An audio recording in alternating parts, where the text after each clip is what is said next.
Hello, everybody, and welcome back to Watsy's Fancy Subbuteo show with myself, Watsy, and your man there, Martin O'Bradley. How are you, mate? Good guys, what's up? How's things? Good week for you? I don't know. It's all right. No. Good week, hump of the week. This week we have all the usual shenanigans. It's Mental Health Awareness Week, so we're having our friend from Finger Flicking Good back on the show to talk about his podcast, the last podcast, and we're going to bring back Simon Stewart to talk about it. So it's the first time, apart from our Christmas show, we're bringing somebody back to the show. So it's a double week for somebody, for two people. It's Simon's third time, fourth time, fuck's sake. Yeah, well, the first one was Christmas, wasn't it? It was a special. Don't count the Christmas special. Full shows we're talking here. Full shows. We're still at about 380 subscribers. Keith Littler's taking a break from the game. Looks like it's for a long while anyway. I'll miss him. Yeah, I miss him. I know you miss him. You and Jude will miss the show. I'll start wearing the good suit, the good clothes. Start wearing a suit. I think he'd be back with something else. I think he come back with something like this here. Him and Danielle and all sitting in their living rooms and lying on the sofas. And maybe we should steal Table Football Weekly then. The hashtag, the name. Here, phone Keith. Put it out, Keith. Would you mind if we took and used Table Football Weekly, seeing as you're not on hiatus? The video, fantasy football, table football. It's a fucking shit. You need to make a name. You need to get a name, man. Well, name's awful. Name's fucking awful. Nobody even knows what it's called. I don't even know what it's fucking called. I don't even know what it's called. I say if you watch them back every week, you would just the intro. You would get 10 different names every week. Mike Scroll last week was unbelievable, wasn't he? Incredible. Magic. Great guest, great feedback, and great. You had a great outlook on life, I have to say. So last week we had his What's in Your Box and we had his match highlights. So this week we're going to have his Life's a Pitch with Flicks for Kicks. So here it is, Mike Scroll.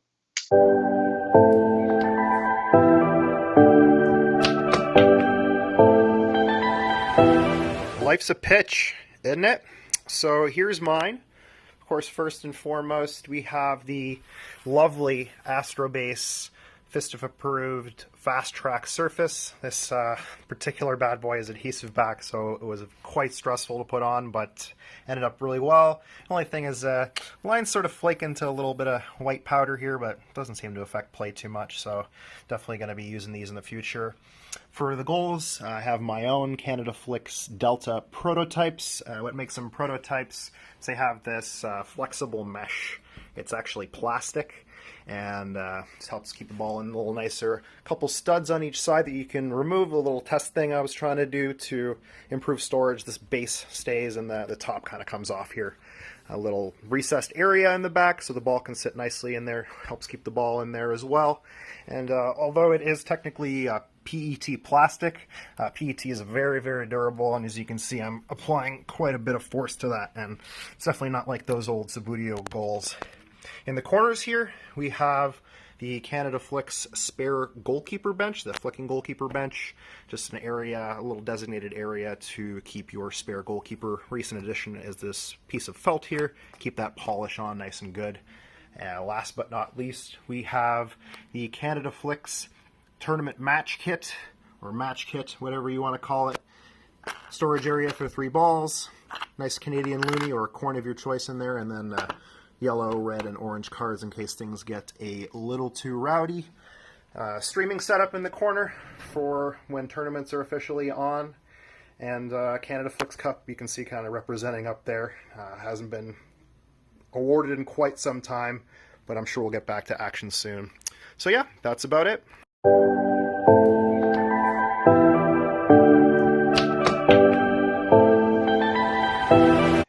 Cheers, mate. Thank you, mate. Cheers, mate. Fucking better every time I see it. Class, we Life's a Pitch. Here, let's push on and we'll go for Watsy's Fantasy Football Show. Here it is.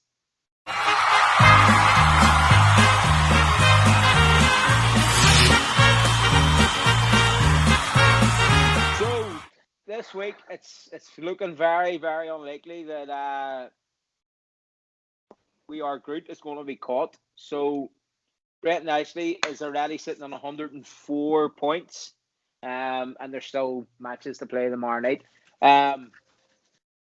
Thomas Regan, 64 points. I don't look like he's going to catch him. There's a better bit of a position between Locomotive Lambshanks and Thomas Regan. So Locomotive got 76 points, and he is about 27 points behind second place. So Simon could get second place. So it's all up for grabs. Matty and Beth had a good week. He is 70 points. He's on 288, so he's about 57 points behind. Trevenage is in fourth or sixth. I Love Hazard's up in fifth. Barry's back up to eighth, making a wee claim there. Paul Pearson Dynamite is in 10th. Dr. Prague's in 13th. Unlucky for you. I'm back up to 19th. Woo-hoo. 64 points. 64 points with players playing tomorrow night. I want in that top half of the table. Dahi Nolan, you're still in 23rd, and you're above Martin Oak Bradley, who's in 25th with 34 points. You obviously changed the whole team. Too late. You changed it Saturday. It was meant to be changing Friday night. You're getting the hang of it. At least you changed. I'll tell you At least you made the change. I'll tell you what. I was watching it last night, and Man United were playing, and none of the boys that I had in the team were playing, and I thought, you fucking. But so now it's maybe worked out well. Well, change for next week. Well, Man United's playing tomorrow night again. You see, that's why they didn't play their players last night.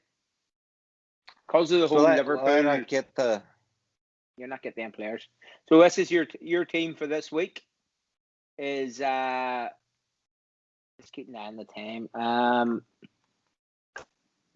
I'll tell you now. No, you changed your team too late. So you'll go next week. Go in next week. I know. Sorry, mate. Oshin. See you, buddy. Wooden Spoon is coming to you. Even though you're what's hot and what's not and all that there. Have a wee look at Oshin's what's hot and what's not, and we'll talk about it after. Here he is. It's quite hot. Sex bomb. You're my sex bomb. You can give it to me when I need to come along. Well, I heard you, Jimmer Tashiv, Oshin Moore and Shaw, Fatsa Kadimo Ray, I was taking a shot at you. Hi folks, it's Oshin Moore here. Very welcome to my Who's Hot and Who's Not for this week. It's time to get your United players out of your team as they don't have a match after playing 3 in a week. My hot is Newcastle star Callum Wilson at Town go to Liverpool tonight, and it could be a high scoring game with 100 to play for. My who's not is West Ham star Jesse Lingard. After picking him a few weeks ago as a who's hot, he went off the boil, so maybe it's a good time to get rid of him as West Ham travel to the seaside to play Brighton. Oh, I do like to be beside the seaside. Agus sin éimar sin a chairde don chat and Shaw, Chief me Shiv and Chan Shahogging. That's it for this week, folks. I'll see you all next week. Slam. Sex bomb. You're my sex bomb. You can give it to me when I need to come along. Obviously, last week you got them spot on with Ian Acho scoring for Leicester. You told everybody to leave Cavani in, which he scored last week. Didn't score last night. And who was his other one last week? Can't even remember. So take Oshin's advice. He knows his stuff, but he doesn't do it himself, unfortunately. Text it's not out English football. No. You give him a Gaelic ball or a hurling ball, you'd be a different story. So as we said at the minute, the top scorer this week is Brenton Ashley. We are great with 104 points and matches to play in our night. So that is fantasy football. So would you like to introduce our guests? Subbuteo's most famous podcaster, Mr. Derek Ayr, and the ever impressive Mr. Simon Stewart. We are having them both on now. Go. You just nod your head like you just accept it. Welcome, boys. Magic. Good to have you back. Can't believe we've got these two. You know what I mean? Can't believe that, man. We've went against the our rules, which says we try to get one guest on every once per year, but we thought the podcast was that good this season. We had to get you back on, Derek. And Ah, Simon, I'm all a swoon. I'm all a swoon having Derek on. Simon, you obviously your podcast interview was like hit home for a lot of people. And obviously with Mental Health Week this week, I thought it was very fitting that we brought the both of you back on to discuss it. So, welcome. Thanks for coming back on. No, thanks for having me on. No worries. It's great to be back for the third time this year, Lawrence. You were one I was was fucking one right. was a I was Christmas right. special. Christmas specials don't count. Counts. No, that was just a He piss. makes the rules, Martin Og. He makes I the was only- rules. I was only a piss up. It's a well-known fact that I have no creative control in this here show. Simon, you're quite right. I've never heard you saying that before. Derek, obviously this is like what the third season. What sort of reaction did this season get? Did you get? Is this the best reaction you've had out of all the podcasts? Or It's probably the one that's generated the most discussion on Twitter. I was speaking to Simon earlier this week, the one 2 weeks ago on getting kids into playing the game and the financial barriers seemed to get quite a lot of traction on one Friday morning. Even Martin Og, you were involved in that conversation as well, I remember. yeah, that was the one with Fred and stuff, wasn't it? Yeah. Yeah. Oh yes. That was great. It was, and that's what really brings out everybody. You know, it sort of got everybody involved. That's the first time I've seen Twitter sort of come alive. Well, except for the episode in Series 1 when Keith took a bit of stick for standing up for Subbuteo PLC. Well, but Keith always divides opinions, so you expect that when you have him on the show, you're going to expect sort of different opinions from him. Simon, did you get any feedback or anyone come to you about your interview on the last episode there? No. That's the short answer. I thought you were very honest, mate. No. Well, that's true to a point. But the only person was Derek, really, who came back to me to say that he had got loads of comments. Yeah. And that he would maybe want to do a show for the next series, this third series. Simon show. No, Mental? about mental health and if I would come back and do an interview on it. So yeah, I said yes, but that was the only feedback I got. Like, Well, I mean, I got feedback from some people about Craig. They couldn't actually believe Craig's story. It was quite for them. It was quite shocking and horrifying for them, and that this sort of thing happened in Northern Ireland. And I had to actually reassure them that it is actually true, and that's what went on when we were kids. Like, Who Yeah, doesn't well- believe it happened? I was Craig talking to me. Craig told me kind of a little bit about that one day when I was traveling up to Derry, and me and him travelled up together, and we were talking about what we got into Subbuteo like and why, and he was playing solo leagues and that. don't talk solo. I'll get on to that later. But he was playing his own stuff and then playing with the kids around, and that's what it kind of saved him from what was going on around him. So, yeah, which was good for his mental health. All feeds into it. Definitely was. There was a lot I didn't actually broadcast that Craig mentioned. We had quite a long chat afterwards, and he was telling me at that time how easy it was, and actually in the 10, 20 years previous to that, how easy it was for kids from his background to be drawn into that kind of sectarian trouble. Yeah. Yeah, it was. Definitely. It was. You had two choices: go and play football as a kid, or go and join groups and stand in the streets drinking. And that's where it all starts. You stand in the street drinking as a teenager, and then you get sucked into criminality and different things. But some people choose football. I think it seems strange to people who aren't from here. But when you're from here, it doesn't matter what. It doesn't matter what side of the fence you're on. It was everywhere. It was just a part of, it was like postmen and bandmen and milkmen. It was. Now you go to school and you go to kids. You're hanging around with kids and wherever you go to school and you can see how easy it is to get into it. Like, obviously, with the discussion of mental health, everybody is being affected by it. But it must be a lot harder for you two boys being Aberdeen fans as well. It definitely plays into it, I think. I mean, I lost my mind years ago. I mean, being depressed and being down, and then come a Saturday and you try to pick yourself up, and you see Aberdeen are playing shite and they're getting hammered and they can't score for 14 matches and many hours. That gets you. It's the thing, you tune in hoping. I tune in every week with my Red TV subscription hoping.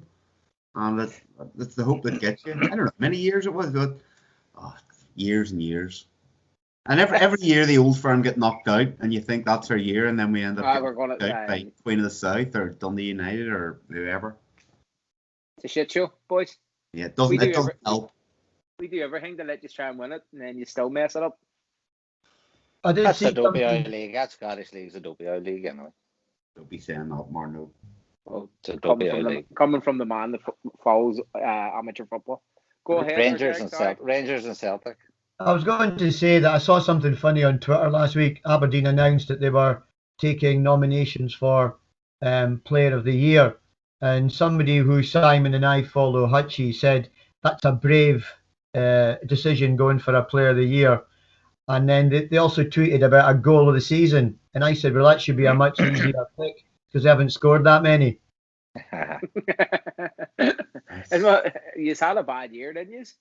It's been really bad. It's been terrible. But he's having a good year since Rangers weren't in the league. No, that's not true. The first year Rangers were back, we finished the hell. Second, did you? That's right. Aye.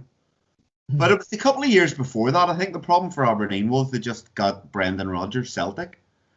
Because to be honest, there was one of the years whenever your man, who was your man before? Ronnie Daly. Aye. I think there was a couple of games I watched that season as well, and there was a couple of games Aberdeen, if they had have attacked Celtic, I mean, I'm not saying they would have won, but they would have definitely taken more points off Celtic. And the league, it would have been down to maybe 3-4 points. That was a decent Aberdeen side. I don't know how many years that was, 5 years ago maybe. But since then, I don't know, it's all downhill, and now Rangers are back, and Celtic and Rangers have all the money, and This is why Subbuteo's a beautiful game. I'm thinking about. I think we should form an Aberdeen Subbuteo club. There's loads of Aberdeen supporting players, and I reckon it wouldn't be a bad thing. You're going to create some sort of these super group clubs that Mark Farr and all's in. Yeah, maybe, an Aberdeen super club with Aberdeen supporters. Yeah, maybe. I'll join. I'll start supporting Aberdeen. Wouldn't you? I thought you joined I thought you started supporting Edinburgh City. One year we picked the team for you, and it was Edinburgh City. Never mind. You know what I mean? I thought it was Hearts and Hibs. Hearts, you're not picking fucking Hearts, and you never learn to support Hearts. One of them's a Rangers and one of them's a Celtic, isn't it? Hearts and Hibs. Which one's which? Hibs is Celtic, isn't that right? Yes. They found Celtic, didn't it? Didn't Hibs help found Celtic? Hibs did. Hibs are an older club than Celtic, aren't they? They must have. 1879, yeah. I thought I was going to say 78. Fucking Derek. You should really be a Hibs fan, Lawrence. Not a Celtic fan. A Celtic fan. I can't remember. Maybe it is 1878. No, it might be 70. I like Hibs. When Hibs are playing Rangers, I support them. What sort of outfit's that you're wearing, Watson? Celtic cap. It's clown outfit. It looks like you get them shirts or t-shirts that have like a tie and a tabby bow or something printed on the t-shirt. So you don't have to wear a suit shirt. Wee Butler's outfit. That's a nice kit there. How dare you? It's ridiculous looking. Look at these two boys. Understated, but you know what they're doing. 1875 Hibs were formed. 75. There you go. And when was Celtic formed, Derek? When was Celtic formed? 1888. Jesus, Martin out. Fucking useless. When was Derry City? When was Derry City formed? 1930 something. Oh, it's on your badge. Your club logo, our club logo. That's That's 2016. 1930 something. Doesn't matter. Useless. We're not talking Useless. about Derry City anyway. We're talking about shite bag Celtic Because they're fucking useless. and good Derek- guy Aberdeen. Derek, when's season 4 coming out? The show. Probably this summer. I'm off on holiday. Schools break up sort of end of July. Probably be about August. I need a break. I need time to do the interviews and everything. But I think it might be the last series. You think so? Yeah, I think so. That's Yeah. sad, Derek. Do you think it's lost legs, or do you think it needs reinvented? It might need a little bit of reinvention, but I think I've told most of the stories that people are interested in hearing about. I mean, we've covered solo play, we've covered stadiums, we've covered collecting, we've covered mental health, working class backgrounds, the attitude of the other halves. I think we've done most things except clubs, which I'm doing in series 4. So I'll be doing clubs, solo play, competitive play, and I want to do a special episode on the people that kept it alive during the wilderness years. So Martin Og, we've got a contact that just kept playing. If you could make contact with him and ask if he'd give him an interview. I remember his name a couple of weeks ago, and I messaged him, but he didn't got back to me. But I seen a photo of him on Facebook today. And you still can't remember his name? Oh, fucking come to me. Derek, see when you interviewed Martin Og, can I address the elephant in the room? When you interviewed Martin Og, you should have rang me and I could have went around with a big stick and fucking hit him, because it took him a wee while to get going. He was doing the dishes. Aye, Subbuteo. Aye, Subbuteo. I'm not a great guest. You're not a morning person, I'm guessing. I'm a morning person. It was an I'm afternoon. just not a very good guest. I'm very shy. From on here, you don't shut your fucking mouth. Well, if I'm honest, I actually thought he was perfect. I mean, I did say that he was laid back and phlegmatic, and I think that kind of sums him up. Horizontal. Yes. Well, I'll tell you one thing, Derek. I'm not fucking outer than that Simon Stewart here over there. One of the older generation of Subbuteo player. I'm a fucking pup. That boy's outer than me. Not by much. And he looks it. I'm guessing you didn't see him Yeah, give off about it but last week. Yeah, did he you? fucking trip. Was out walking the dog. Was listening to it. Now we'll hear from some of the older generation of players. First up, Martin O'Bradley. I thought you fucking what? Maybe he was looking at your dad's Facebook. 68 or 70 years of age. To be fair, you look a lot older than Simon. I think there should be a retraction at the start of season 4. Okay. God, give him nothing. Derek, give him fucking nothing. He gives enough people shit in this show. I'm used to doing retractions. I called you Watson's table art or something in the first episode. Never worry about that. And then I had to do a retraction for Joe McConnell last week because I gave out the wrong Twitter name for him. Speaking of Joe, I was very impressed with him. He's a great guy. Well, He was that dude. That was a real shock. He's lung disease. Yeah, fuck yeah, man. Stuart and I were on one night on Twitter, just messaging each other, and Joe got into the conversation, and we had no idea how ill he was until he started telling us, and we were like quite shocked.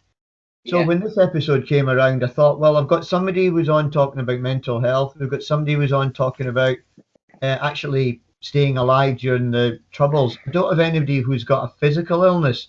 And then I suddenly remembered the conversation. So I had to ask Stuart what his Twitter name was, because he dropped off my radar because he changed his Twitter name. And once I found him, I was able to make contact, and he said, yeah, I'll easily give you an interview. Fair play to him. I was really impressed with him. And I went to look him up, but you gave out the wrong Twitter account, so that's why I couldn't find him. No, he sounded really good, but didn't he? He came across really well. Very positive. everybody You know what I came mean? across really positive. That's what I thought. And I mean, I have to say a big thank you to Simon, actually, because he was the one who gave me the impetus to make this episode, because when he spoke openly in that episode in series 2, I got quite a lot of messages from people saying, I've got issues, it's really helped me, and I thought, well, there's some legs here, maybe we can make an episode about it. So big thank you to Simon. well done, Simon, and fair play to you for coming out and saying it as well. No, Him well, was it's our that- star. just, They're- it's just life, Go on. isn't it? And what you Right. were saying about the other fella, you know, with his physical problems and his, you know, his liver disease, is it? You know, it's just shows you different ways Subbuteo can sort of help. It's our hobby, and that's what it is, the hobby. But it's our hobby, and your hobby or whatever it is your interests are can help you get out of yourself, help you escape yourself, and you know that was listening back to that show, and I'm glad the last podcast there, the mental health one. I'm glad I wasn't on it that much because I don't like listening to myself or watching myself. But hearing those other stories, like it was like, fuck, wow, you know. Amazing. And that's what I think. You think the podcast is going to come to an end, but this is only a suggestion. You can take it and run with it and do what you want. But I said to Martin Oak, I think a podcast where you just a couple of people like we're doing now, live or not live, but just record, get in the room or get in the Zoom and just sit and talk absolute garbage. It can go anywhere. And we do shows. We had Dave Merrill's on a couple of weeks ago, and we talked the absolute Dave Morales? Dave All right. Morales. Oh yeah, Morelius. Morales. Yeah, I know who you're talking about now.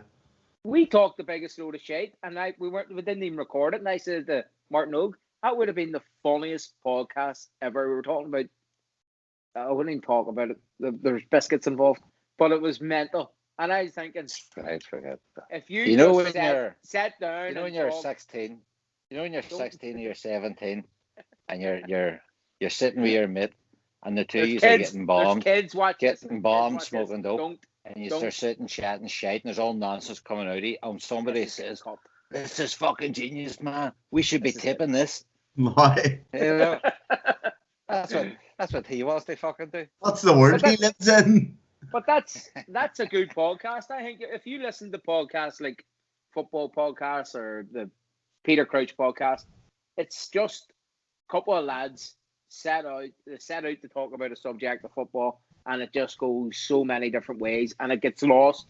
But it all comes back at the end. It all comes back to Subbuteo or football or whatever. But that's maybe something you could go into. But obviously, this I is like gonna be- Derek's one. Derek's is a show, but Derek's is different. Derek's is like a show. We're Well, talking that's what I'm about saying. fucking. He could do that if he run out of ideas, and I'm not saying you have to do it. I'm just saying it's something you could try. Well, Derek's well aware you're not the fucking boss of him. You know, he doesn't have to do nothing. I just don't want it to end. I want him to keep Are it you going. are you fed up? Are you fed up doing it there? No, actually, I'm not. I mean, it does take a lot of time, and I do sometimes get a little bit of grief from the other half, who's convinced that I love Subbuteo more than her, which is completely untrue. But it takes a lot. It's just hard to do when I'm also working. It's different if it's the holidays. I'll see how I feel in the summer, but at the moment, I think I've told all the stories. Unless people come to me with more stories, then yeah, I probably will continue it. I think that's what will happen. I think you'll take a wee break, and then you know on Twitter you'll see things, and then when you've got a few ideas, you'll come back to it and do another series. But I think you'll wait on the right stories, Derek. I think that's the sort of guy. You won't do one for the sake of doing it. You'll be looking for the stories, or not even looking, but I think they'll land on you because you're the sort of fella that people talk to. So I think the stories will land with you, and I think you'll probably end up doing another series, but maybe not quite at the same pace that what you've done up to now.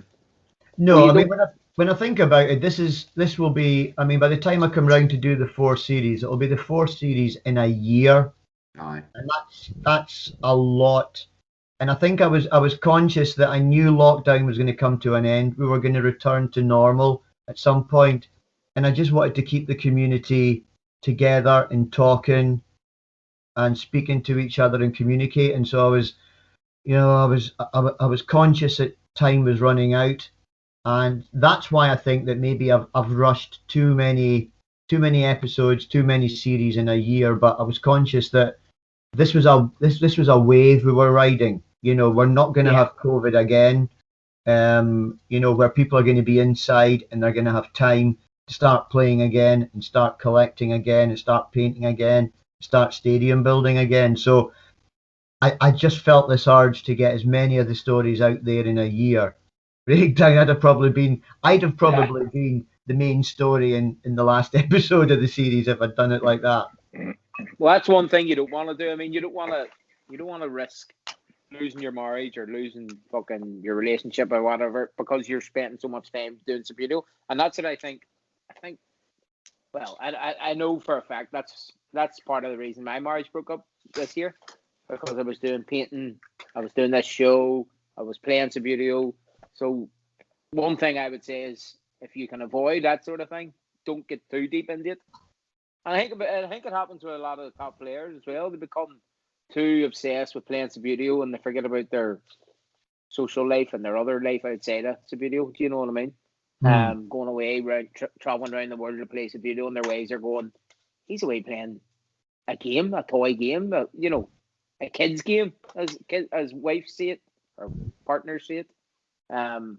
So, like I said, I wouldn't get too hung up on keeping it going just for the sake of keeping it going. You know what I mean? But like Simon said, if the stories come to me, then I'll tell them, because that's what I am. I'm a storyteller. I'm not somebody who's especially, I don't want to be the center of the story. I'd rather be the person that tells the story. Yeah, it comes across brilliant. It definitely is. The way you do it's unbelievable. Thank you for that. Yeah, it really is. It's very well done. The way you piece it all together, and to sit through. I mean, whenever you've done an interview with me, I don't know, we talked an hour and then plus an extra bit. And if you do that with everybody and you've got 6 contributors, I mean, there's at least 6 hours stuff you've got to go through, Derek, to try and weave a story and weave a narrative together. So, I mean, and that's a lot of time. It's a lot of listening again and that's so much work. So hats off. Seriously, I think it's, no offense, boys, but I think it's the best Subbuteo broadcast on the internet that I've seen in terms of the way it's put together. So hats off. Well, was it? You'll not be back. Well, you'll not be back. Third and final fucking appearance, Stu. Thank fuck. Hey.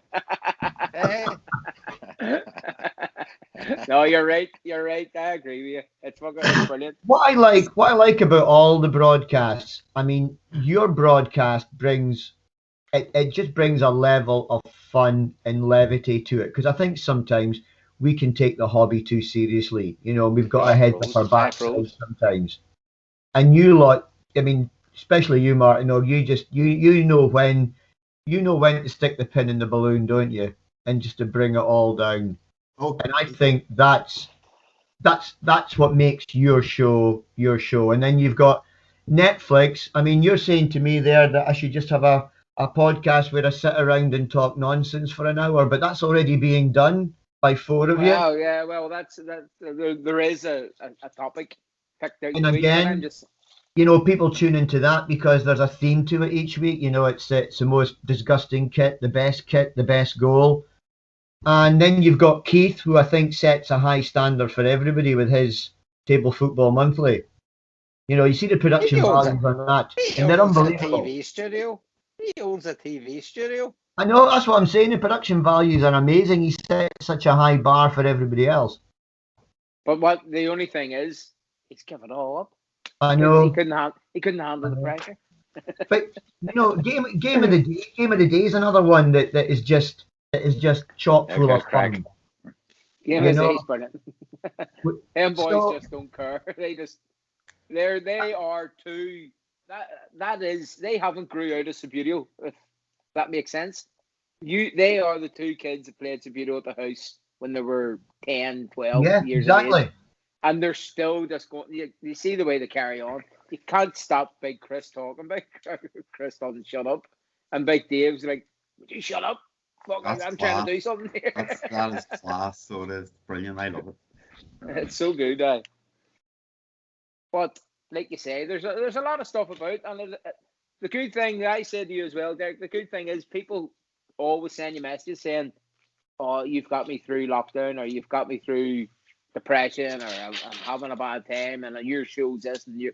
So that's definitely the reward of the show. Like, we're not getting paid to do this. This is all with our own. They're not. Them boys aren't talking about this show, but Yeah, they're talking about our show. Well, that's Yeah. the messages I get about our show. Like, you are getting me through lockdown, and this you've helped me, and you've helped my mental health and different things. And that's what I say. That's the only reward out of doing this. The positive feedback. I would be bold to say we've never had a dislike in any of our shows. I've had some fucking cunt giving me shit. But that was on Netflix's. That's my other account, Martino. Can I just say, I mean, this is not entirely the reason that I did the series, but I talked to David Hunter about this when I did the interview. It didn't make it into the final cut because, again, it was about me, and I didn't want the show to be about me. But there have been times in my life where I've actually been quite lonely, despite having a wife, despite having a kids who I adore. Every male friend I've ever made since we moved to England in 1993 has moved away, either away from the town or moved back to Scotland or something like that. And I feel that when you get to a certain age, men need male friends. And I feel that I've made some fantastic friends through doing the podcast and doing shows like this. And I wasn't even half joking when Kirsty said to me, she goes, "Oh, you'll be going on all these mandates, when the lockdowns lifted." Because I think genuinely a lot of men out there were like me. They have a family and they have kids, but they don't have a lot of friends. And making friends when you're in your 40s and 50s is extremely hard. And for me, I think the podcast has done that. I now count every single person that's on the screen now. I now count them as friends, and I look forward to the day when I can meet them. That's how I feel about it now. Well, I think you've created something that everybody now wants to meet. Derek, do you think you'll show up at Subbuteo competitions or Subbuteo fairs or collectors fairs? Get out and join. Get out. So we pointed you towards a club nearby, didn't we, Derek? Can't remember That's what right. club it was. That's right. And there's going to get out and join a club. Yeah, there's going to be 4 of us going, Martin. There's myself, my son, and 2 teachers that I work with. There's going to be 4 of us making a trip to Wolverhampton. Wolf, that's right. Wolves, boys. What I tell you, you're 100% right. But men of a certain age, no matter how woke or PC or whatever you're going to be, men need men to go and be with, to be friends with. You don't have to talk about your feelings. You don't have to talk about what's going on. There's like an inherent understanding, between us, between the male identity, as it were. When you get a group of boys together, what you don't get is machismo, fucking misogyny. You don't get spoofing, slabbering. You don't get acting up. You get boys just understanding somebody's not had a good day, not had a good week. They want to come and have a bit of crack. You don't need to talk about what's been bringing you down. You just need to live in that moment of, I don't have any responsibilities here on Monday night playing Subbuteo. I don't have to worry about what's going on at home. I don't have to worry about what's going on at work. I don't have to talk to these boys about my problems and what's going on. But I can just come here, leave it all. And it's that level, it's that acceptance of we're just all here together, having a bit of crack, being able to talk if you want to talk, being able to not talk if you don't want to talk, getting together, having that company that you're talking about there. And then afterwards, messaging, that was some crack. We had group chats, for the Derry club. And that's what me coming up to Derry was all about, Martino. Well said, brother. Before I came up, I was messaging you. Do you remember? And I was in a low, different, awful place, and I just happened to. I wonder what's happening in Subbuteo nowadays, and I looked up like Subbuteo on Facebook, and I came across Derry, and it looked like great crack. I was like, oh, that looks class. You know, someone who hadn't played, how many years had I not played by that stage? 11, 12 years. That's right. And I message, I can't even remember what I said to you, my first message, but all that back, like, fair play to you. And then you were like encouraging, oh, why don't you come up and visit us, like, come up and have a game? And I was like, nah, I don't think so. And you're like, nah, come on up. And then I got up, and honestly, like I said to Derek, I think it could cut maybe from the podcast because we talk forever. But I have to say, like, going up to Derry, talking to starting to talk to Martineau, and then when it came up and met yous on that first night, just before the big tournament with the other clubs, Right. That got me out of the house. Like, driving up to Derry, you haven't been up to Derry for years prior to that. You know, well, that's not strictly true. I was up for work quite a few times, but you know, I hadn't been up like for that sort of for a bit of crack, and getting up, and then that was me. I was up every 2 weeks whenever these were Every playing. On It was driving up over 100 miles. On the other side of that coin, Simon, like, we were so glad to see somebody new. You know, people think, oh, I'm going to a club and they're all going to treat me like a dickhead and they're not going to speak to me and I'm going to feel like an outcast and I've come from another city. We were like, this is brilliant. We've got somebody else. Fucking magic. We got his whole inside story and we got his whole background and we're like, this is magic. And he lives way down fucking Belfast and he drove all the way to Derry to play Subbuteo. So you get that when you go to You were worried about the same thing. Yeah, that's what we talked about that day when we were chatting, and you were saying that, oh, but sure, how would it look if I land up and I don't have a box and I don't have the newest team and everybody will they look down on me? Will they think, oh fuck, he's not serious? And it's not like that at all, man. It'll be open arms. It'll be whatever you bring. If you don't have a team, if you landed in Wolverhampton with nothing, just a clothes in your back, they would give you a team. They would give you a keeper. They'd polish the team. They'd talk you through it. They'd sit you down. They'd set you up your first match. You know, they'll play you through it. They'll take their time with you. Any club in the country will do that, man. Any club in the world. If you went anywhere in the world with an old fucking Subbuteo team under your arm, open arms, come on in. Yeah. Brilliant. Sit down, chat, have a crack. I mean, that's what we hope will happen. I mean, what Martin said there about almost telepathy between men, you know, talking about certain things.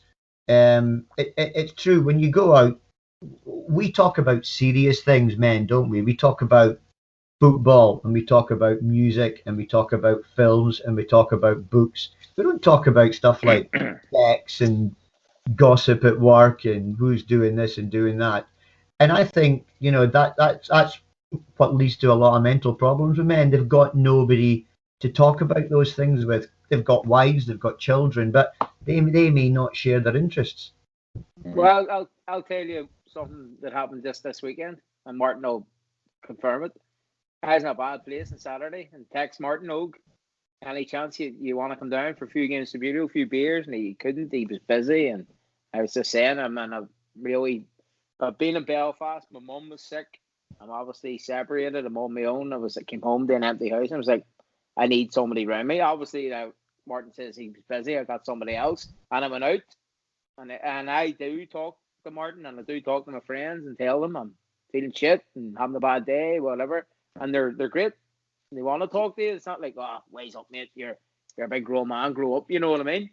So no, there's definitely. I think things are starting to change because more people. I think social media is brilliant because more people are able to write on Twitter and say, I'm having a bad day.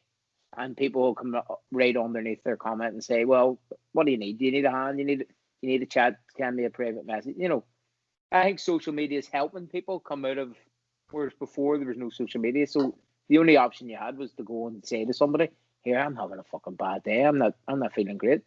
But now this whole Twitter and Facebook or Instagram, but Subbuteo has brought everybody together. So I could write on Twitter, I'm having a bad day, and everybody that plays Subbuteo would come back and say, well, I can help you, or do you need a hand, or whatever, you know. And that's all through Subbuteo. You know, people you don't even know in England talking to you and answering you and writing messages to you, and which is great. I think it's brilliant. Twitter, I think it's brilliant. I tell you, I would never do something like that. I would never be putting up on Facebook, I'm having a shite time, or Instagram, or anything like that. But if I was having a shite time, I would maybe land down to Watsies or give Simon a wee message, and I wouldn't say I'm having a shy time, but I don't need to say I'm having a shy time. Watsy's very good. Simon's always been very good. Of all our friends, man, that are very good at just knowing if somebody's having a shy time. The best way to not have a shy time is take yourself out of the shy time. And the most of the shy time is always on our heads. Aye, but Martin Oak as well. Taking your head out of that shit. You can't say you're having a shite day when you message someone. You know what I mean as well. You don't have to just message them and be looking a bit of crack. Sometimes you can say, like, Simon, You have to. by the way, Say, by the way, I'm having a shite day. And when you said there, Lawrence, about Saturday night, you know what to fucking say to you? Can send me a message, you know, man. Oh no, I know. But the first thing I did was get somebody Message. to spend time with. You know, be in company with somebody. That was my first reaction. And I've got a dog now from Monday, and it's doing my head in here. It's going. We have a good thing going because we have a wee group. We have our own wee group on what is it? Facebook Messenger. We have our own wee group, and everybody's really good at checking in. Every now and again, you'll get a message in the morning. Simon will pop in. How's the boys today? You know, and we'll come in. Not too bad. Could be better. That's shit. And then it'll end up a bit of banter, just, do you know what I mean? And we can talk it out. What's he'll do if we haven't heard from Simon in a couple of days? Boom, he'll be straight in there. But it's How's important. Simon getting on? You're dead right. It's so important, and that's what I got from Subbuteo. I'd never met you two boys without Subbuteo. That's it. It brings people together. We'd never met Derek. I was never in a club or anything before. I never had friends. I've had plenty of friends, do you know what I mean? But I was never I never played sports or football or anything when I was wee. So I was never in a club. You know, I never had cycling mates or football mates or I don't know what else. You know. So Subbuteo, I fucking love. I love the group in Subbuteo we have. Love it. Even the ones you don't like, you fucking love. If you look back on your not your family tree, but your Twitter or your Facebook tree or your Subbuteo tree, we wouldn't have started this show without lockdown. So we would never have met Derek. Derek would never have started his podcast if he had never met half the people that he's met through lockdown, through starting playing Subbuteo again.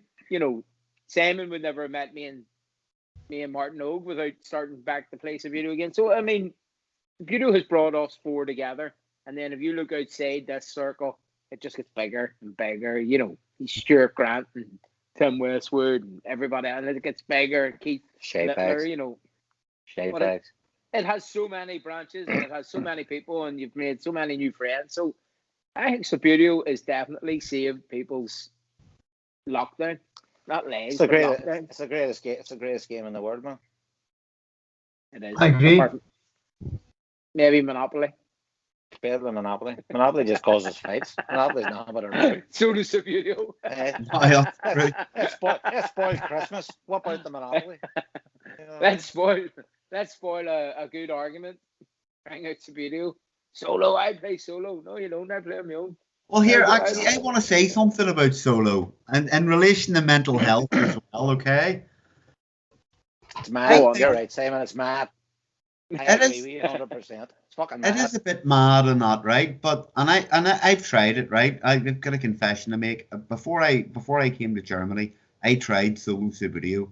And I'll tell you why. There was a fella and he sent me a team and he plays solo all the time. And I don't know. I think it's good. I think it's great for him. So I played a wee mini league for who was going to get promoted to his solo league, and I tried it, and I wasn't into it. I used to play loads of solo when I was a kid, like Craig, you know, it's like an escape. But I couldn't get into it. I feel like, but I don't want to get too much into that. But what I do want to say is maybe for some people, it's their wee escape. It's their bit of self-care. It's their wee bit of knitting. But I would say to them as well, and I think it's important, and it's great that they play, and maybe it's getting them out of a hole, but getting out and playing people, and getting out and making that next step is so important as well, because that can really, you know, your solo play, it might be a great wee thing that you can do, and it's a great distraction from the stresses or the problems that you have in your life. and it's like a little fantasy world you can escape into, but it's no substitute for actually going out and meeting people and having that. And it doesn't matter if you win or lose or draw. It doesn't matter. That's not what it's about. But it's when you get out. So I see it as a potential stepping stone for people to get out. So I won't knock the solo players. It's not for me. But I think if it's doing them a favour and it's getting them down and it's getting them through maybe problems, well, fair play, and hopefully they can make the next step. Well, it's like you say, Derek. It's like Derek says.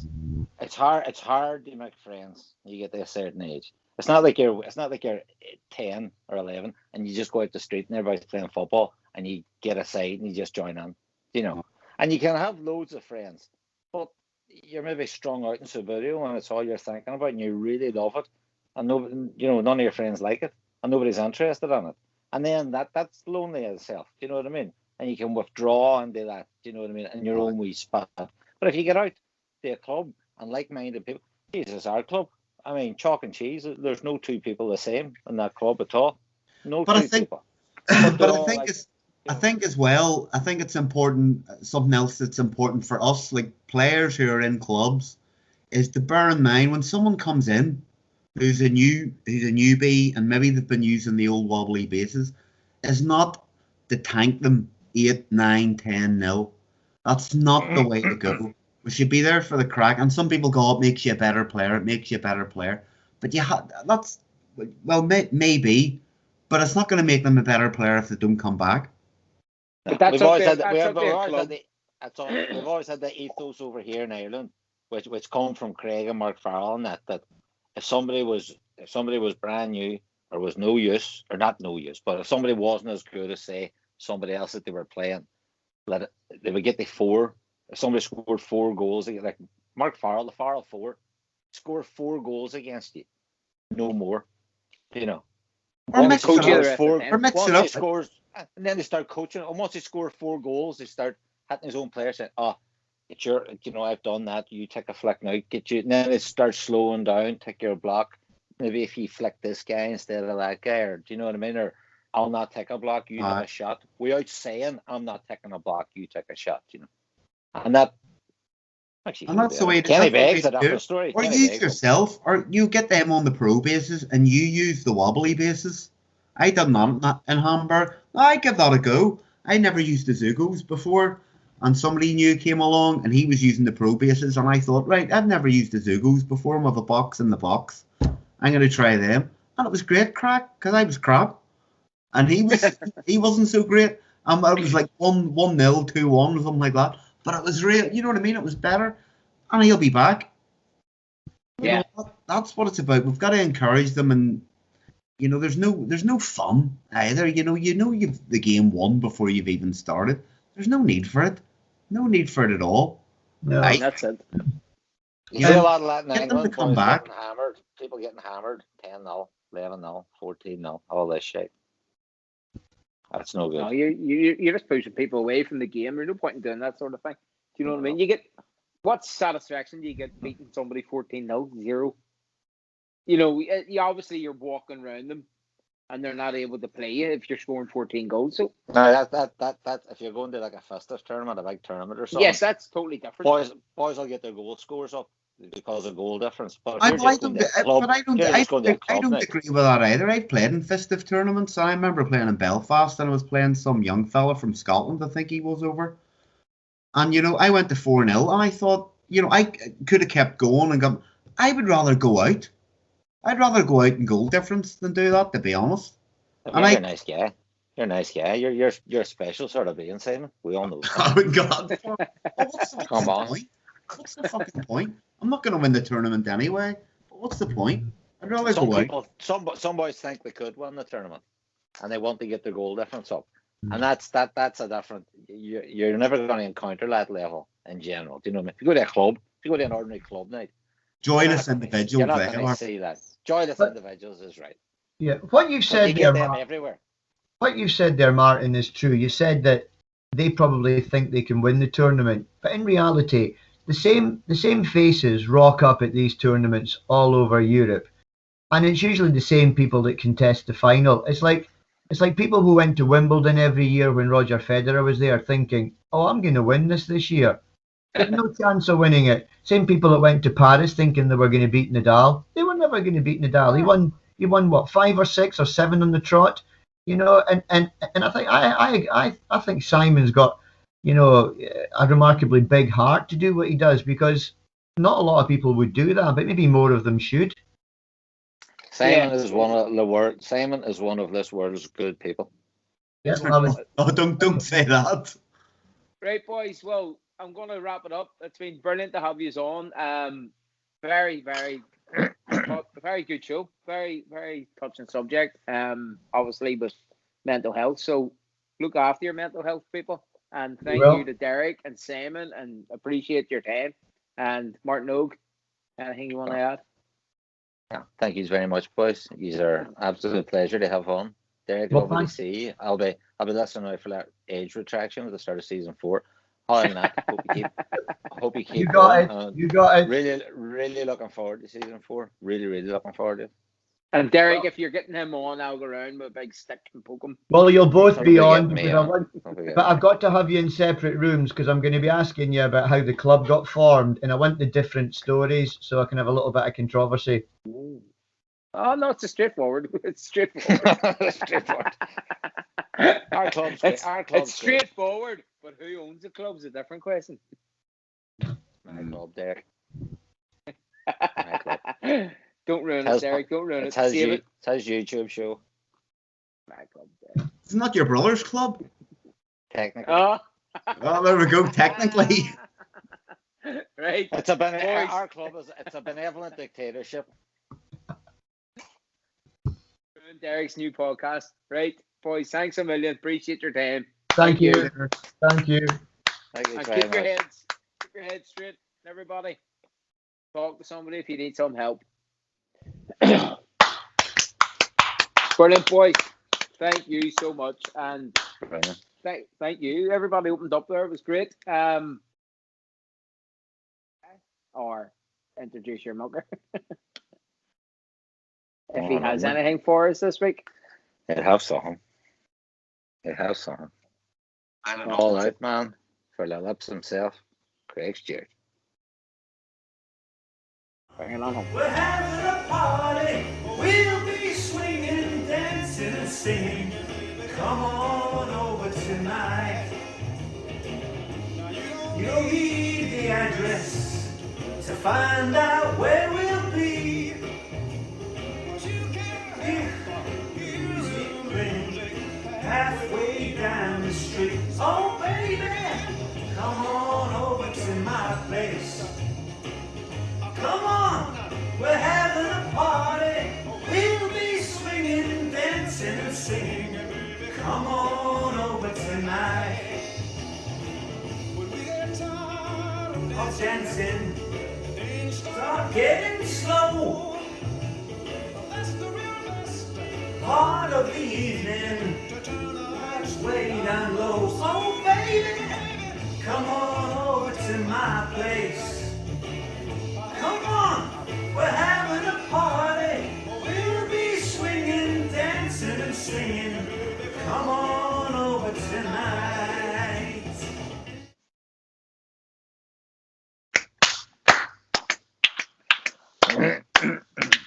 Wee Daly's in trouble, man. He's chasing up Wee Daly for the sexiest man in Subbuteo. Right. That's us. Great to guess, and it's great to have the two boys back on again. So thank you. Also like to thank My Subbuteo for sponsoring the show. So we'll have prizes when the league's decided, and My Subbuteo's covering them prizes. So thank you. Excuse me. Bradley, you want to get the flock out of here? Uh-huh. See you later, mate. Bye. Bye.